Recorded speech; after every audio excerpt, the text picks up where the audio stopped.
जनतेच्या न्याय हक्कासाठी प्रजासत्ताक न्यूज सदैव आपल्यासोबत।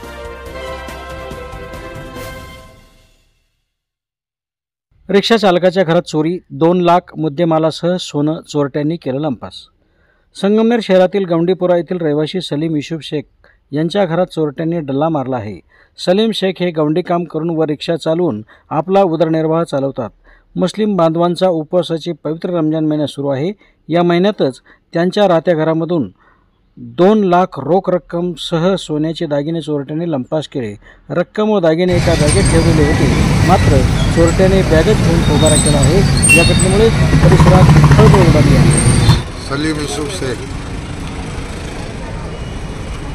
तुमची चोरी कुठून झाली?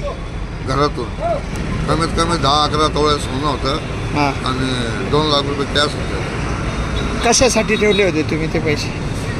ते असंच कामधंदे करून हे ठेवत होते पुरी आमचे। आता तुम्हाला हजला जायचं होतं का? हजसाठी ठेवले होते, उमरा जाऊन करायला हजसाठी ठेवलेलं होतं। उमऱ्यासाठी ठेवले होते? उमरा जाऊन आले, हजसाठी ठेवलेलं होतं। हा का?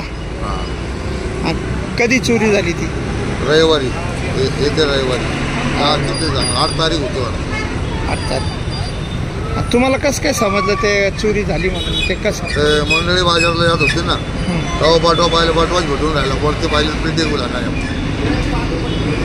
मग सोन्याची ते डायरेक्ट पेटीच उचलून नेली? पेटी उचलून गेली, कागदपत्र द्यायचे, पावत्या द्यायच्या। ते तुम्ही कंप्लेंट केली का?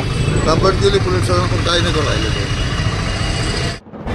आपल्या परिसरातील ताज्या घडामोडी पाहण्यासाठी आजच प्रजासत्ताक न्यूज 24 ला सबस्क्राइब करा आणि 10 अपडेट तसेच लाईक अँड शेअर करायला विसरू नका। प्रजासत्ताक न्यूज सदैव आपल्यासोबत।